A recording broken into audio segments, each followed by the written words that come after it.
on social media in general, but I probably should get a little better at it, eh?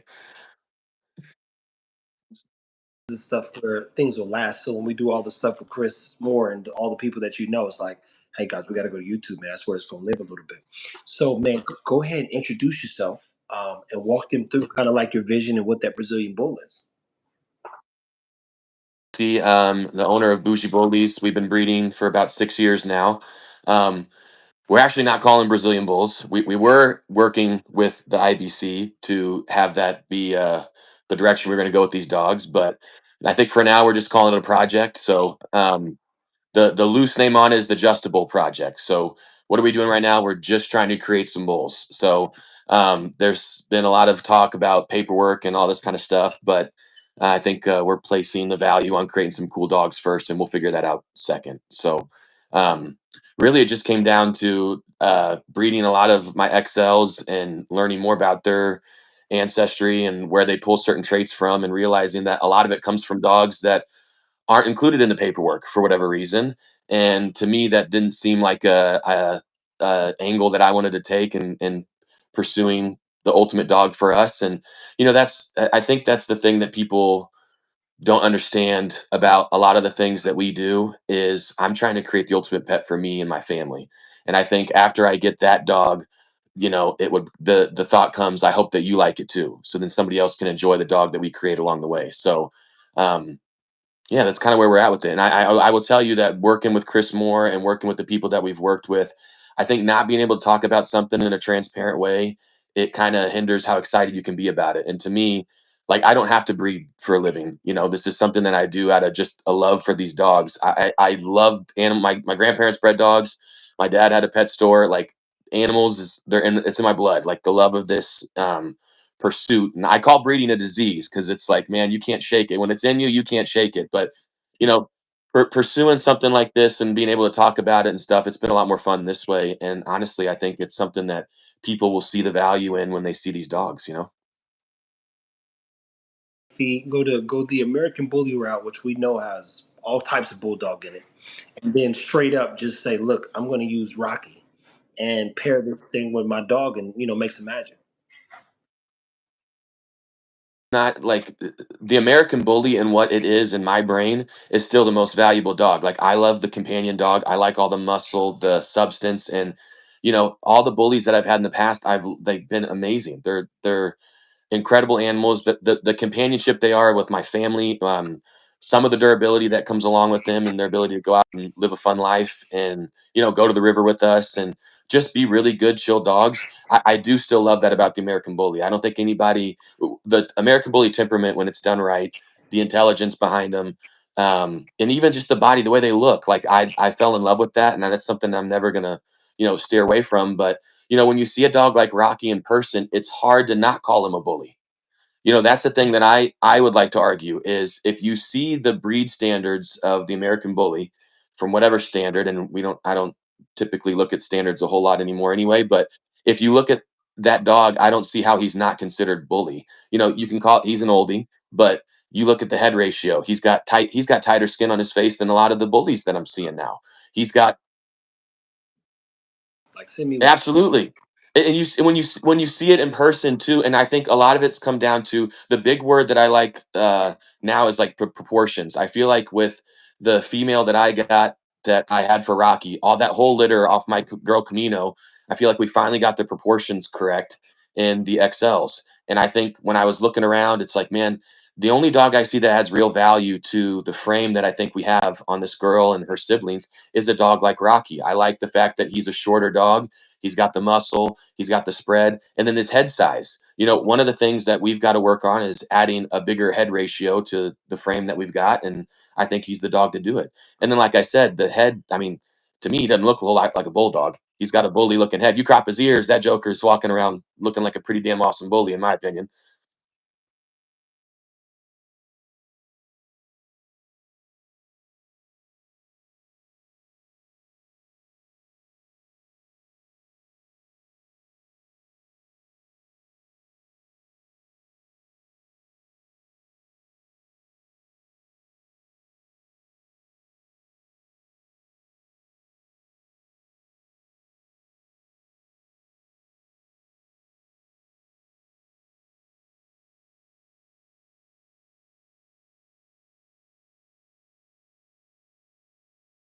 Functional, absolutely, and I think that's another thing, like, for me, I think it would be a tragedy to work with somebody like Chris who's been he's not gonna like this, but breeding about as long as I've been alive and not be able to talk about the stuff that he's put and take his knowledge and infuse that to why people should look at these dogs, why these dogs are going to create value when it comes to health, movement, function, everything. So, yeah, I think you hit it. Like they're doing something pretty amazing out there, and to not be able to talk about that for the sake of a piece of paper, it just doesn't seem right to me. Work always comes up. We sell to a lot of pet homes. Most people just want a good dog foundationally. And when guys like Justice are putting, magic in a pot, shaking it up, they're not really rolling the dice because, I know that they've done the research and they also are talking to someone who literally blends everything. And that's what I always enjoy when I'm talking to Chris, whether it's he knows about blended behavior and walk me through everything I should be mindful of and vice versa. I try to do the same on my route, man. Now, when adding something to the program, what's the one thing you learned or have learned so far? I know the pups are still young. When you added Rocky the Bulldog to the American Bully side of things, what's the one thing you learned that you didn't foresee with this particular breeding? Of these dogs early on, like the total package. Like we had a dog stand up at the day old, like 2 hours out the womb, he was standing up and took 4 steps. So I would say the density and also like the functionality that could come along with Chris's stock. That's something that I hadn't seen before. So from a health standpoint, I'm not going to sit here and pretend like I know everything and what that could lead to, but I know it's different. So I look at dogs in a more of an artistic eye because I'm a tattoo artist. So I don't have the best explanation of the science and all this kind of stuff, but I know I haven't seen that before. I know I haven't seen the bone across the board like I've seen from this. And I think that the interesting thing about this is actually it's further back, but I had bear in my girl, and there's bear in Rocky as well. So it is a line breeding to some extent on the back end. It's far back, but I think that it's kind of cool to see. I have my own theory about how far back, dog influences can come forward. I think it's a little further than 3 generations. I think it could pop off if it hits just right, but I definitely think that the overall mass and substance of these dogs, along with the function, the way that they're when they're feeding on mom, how they're pulling their legs up and through and under their stomach, like they're really pushing forward off the back legs, and that's something that's been really, really cool. And then also, like I'd say, my keeper boy that I've got, he's got one of the coolest mindsets that I've seen on a puppy. He's very tolerant. I think that I talked to Jamie Sweet. It was pretty cool. I got to meet her over this last week about bulldogs can have a little bit of tolerance and a little more when it comes to kids, and that like she had a good conversation about that. And this boy, he sits there and his siblings might be tramping all over him. He's just looking at me like, "Yo, dude, what's going on with these dogs?" And I like that kind of tolerance, and he's real chill with it, and he doesn't really react. So that's something I'm excited about is continuing to develop a good temperament with it. So the whole package, man, it's just different. It's been fun. I guess try to what inspired this? Because I mean, I was like, dude, the Brazilian Bull. We know what they're doing over there, and how I guess unique some of those dogs look just even in the face. And Chris has talked to a good portion of those people, and he's walked me through everything that's going on. I was like, Chris, so and so, so and so. I'm not even gonna go into all them details, but point is what made you not stick with the name, man? Because I mean, I think it's a good name, but then at the same time, you're creating a bigger category for people who are already like, Interesting fact, and like it was either in the 2018, beginning of 2019. I tried to bring a dog in from Brazil. There was a kennel down there that I tried to work with and bring a dog in before, and maybe somebody else did it. I don't know, but I saw a dog that I really liked named Miguel Michael. I can't remember how they pronounced it, but there's a video of him on the beach where she's playing ball with him, and he had the muscle that I was looking for, but he was just a little bit thicker. So I thought he was a really cool dog. He didn't have quite the eye set that you see now.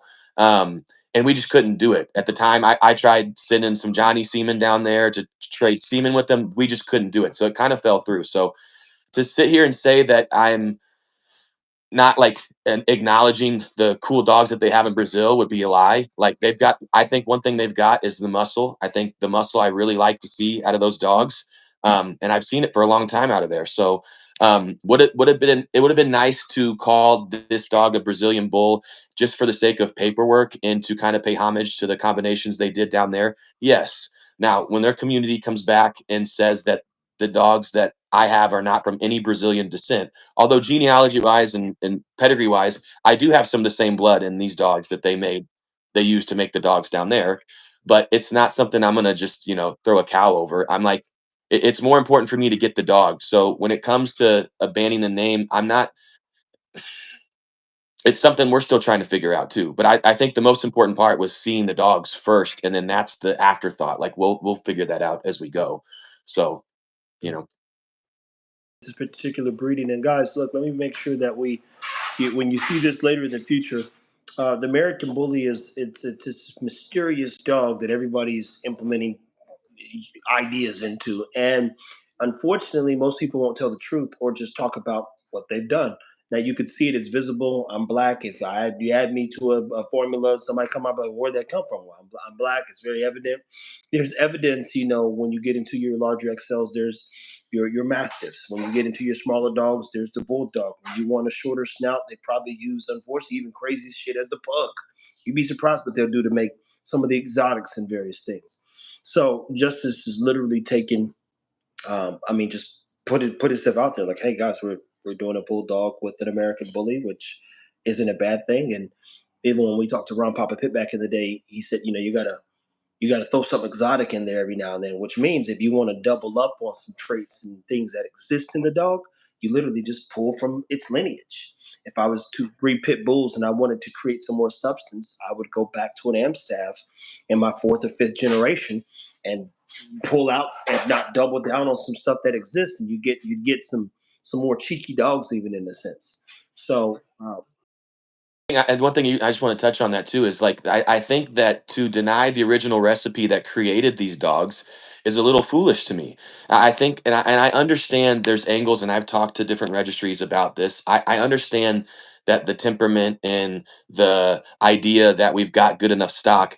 In my opinion, from an Excel standpoint, I think a dog like Rocky offers a lot. And it flavor wise, if he's not your flavor, I'm not here to argue that. But for me, what my idea of an XL is, to me, it's a no brainer what he offers. So I don't want to sit here and to deny the history of these dogs. I think I don't think that's the right move moving forward either. There were bulldogs, there were mastiffs, brought into this, and if we want to see better dogs created, I think transparency has to take place so that if you invest in my vision and my program, but you have half of a pedigree or half of anything, and you're kind of shooting in the dark, I can't expect you to take that and really utilize it the way that it should be utilized. And to me, I think it's a shame that there's not more dogs like Rocky. And this is not to take away from what Chris and Gina have done, because there's a reason they got Rocky. My point would be is that if there was a little more transparency, the thought should be, could we see more dogs that are close to that? Could we see more dogs that offer that kind of substance? And I think the answer is yes. And I think regardless if they're living on my front porch or somebody else's, they should be here. They should exist. They should be walking around. I mean, I'm not jealous of the other man's dog. I want to see pretty cool dogs because it makes my job, in my opinion, makes my job, not gonna say easier, but a little bit clearer of which direction I want to go when there's better dogs of quality walking around. you said it best. I tell people it's so easy to put great things together. If Serena Williams and Mike Tyson had a kid, we all be like, oh shit. You'd be like, oh shit. This world is fucking cooked. Like it's a no brainer. You know what you're gonna get. So, well, you would like to think that, but point is I agree 100%. And that's what always been my conflict with, I guess, people in their inability to just tell the truth. You say, look, my man, it's evident. I can see it. I'm not an idiot. I'm highly aware of what you're doing. So let's talk about it. I don't want it to get out. And you're like, well, this dog produces this dog. This, like, it's very clear. I've read all the books. This is, you're telling the wrong person this, my man. So Like muzzle delete. And I'm like, if American bullies come from terrier stock, you tell me a terrier that's got a short, blocky snout. It's a terrier. What? cross every snout on the terrier, man. Period. Had jobs to do. They got to be able to breathe. Like, come on, man. Like, and that's the thing. It's like, and like I said, and I come from a mastiff background. So, like, again, I don't mind the mastiff and lineage in my dogs. I see a lot of it, and I know where it's coming from. That's fine. I'm not here to like say I'm not doing that, but to move forward, like things like the muzzle and what you're seeing from the mastiff, better understanding. equals better dogs, in my opinion. Now, the right intention and telling the truth and all that stuff, that's a big thing too, right? Like you said something that my favorite rapper is Russ, and he's like, he has this quote that says, "The best way to beat the game is not play it." I don't have any interest in playing that game of what the hidden agenda. I'm not here to do that. Like I said, I love my dogs. I want the people that get them to love them, and if they want to breed them and try to create something cool with it, more power to you. I want to see that.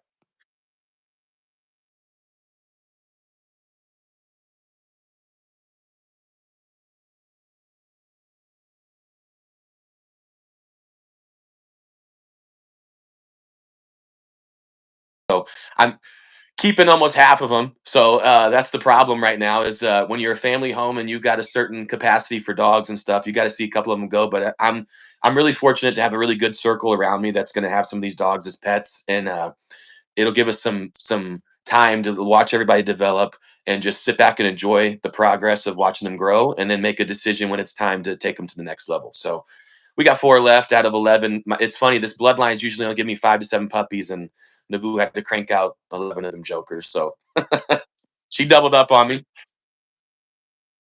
Big old litters, man. That fucker could get 9, 10, 12. When I hear that kind of stuff, I start crying. I'd cry if I was. I'm like, It was 7. dude, I love that 6 to 7 range is ideal because it's not too much. When you got to start rotating pups off the nipples and stuff, it's just like it's a lot. It's a lot for the mother too. To be clear, like some people they don't understand the tax on that. Well, man, we want to continue to highlight and just learn with you, man. I wanted to definitely take time to get a timestamp of just the bougie bull along with the bulky build. I told Chris, I know you want to talk about it in detail. So this doesn't work with three. So what we'll do is within the next week, especially while his daughter's gone, we'll set up a Zoom. And we'll do a Zoom so we can basically put that out there and Chris can walk through how to bring breeds together, what to look for, why things work, and then you can go do. And I'll do my job per se, but I know he's been instrumental in just being a guide and the lead. And I mean, you guys know I try to get out there once a year bare minimum and get 100 gigs out of his ass. So so, and I'm gonna continue to do the same. I'll see him sooner than later, but Justice rolled the dice, and it wasn't a crap out. It's more of a let's see what's next. He's gonna figure out what the dogs are doing. You want to go to his pages and follow him and learn more about what he's got going. If you guys love the Joker, Rocky's the Joker's dad. To be clear, I've like, damn, Chris, I like this fucking dog, man. Him, Brawley, he's got some dogs out there, people that I'm like, yeah, let me see, bring that motherfucker to me, and and and you go, man, dude, it's a good looking dog. It's a good looking dog. It is, man, Dogs. Yeah. and that's the thing. I like that he's not so big that you go. He's like wide, but he's not so big. He's like so I was like, dude. And so I like the dog to say the least. And it's very simple when it's breeding. Do you like the dog? Is the dog a good dog? What can you do with the dog? Okay, as long as it can walk, I can have a good time. And if it can do that, which Joker can, then I said we'll be fine. I'll tell the rest of the story. But Chris has got some amazing bulldogs. Justice got some great bulldogs, or my bulldogs, that American bullies. He's got something new that he's working on. The formula's in play. It's in full effect. But most people in American Bully Place aren't really telling the truth. And then, unfortunately, on the behavior side, certain traits come out when they combine two bad things together. And you say, man, dog look good, but about bit my wife's face off. You go, And again, I'm not here to rain on anybody's parade or anything like that. I'm talking about moving forward and keeping the eyesight forward. And for me to have a family and have these dogs around my family, there's one non-negotiable, and that's temperament. There is no way, shape, or form. If the dog looks like Rocky Balboa reincarnated times 10, but can't think right, it's not staying. There's no that's not negotiable. And I think regardless of, I would challenge anybody that breeds. I don't know how that's not the beginning of the conversation. And I think that's where transparency has to be had. Like you said, if you're mixing dogs, number one, that you don't understand, but you think just looks cool, that's one thing, but you have to do the research. I talked with Chris for over a year. I mean, we saw Rocky at nationals. I flew down there just to see him, and having a conversation that takes that long for to implement a breeding, I think that's the way to do it, because you learn along the way, and you double check, triple check everything to make sure this is exactly what you want to do, especially when it comes to temperament. So I agree with you on that 100%.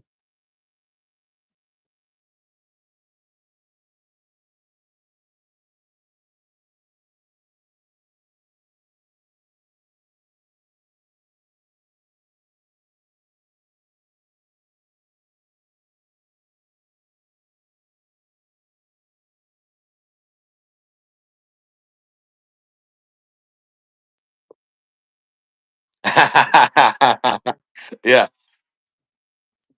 Uh-huh.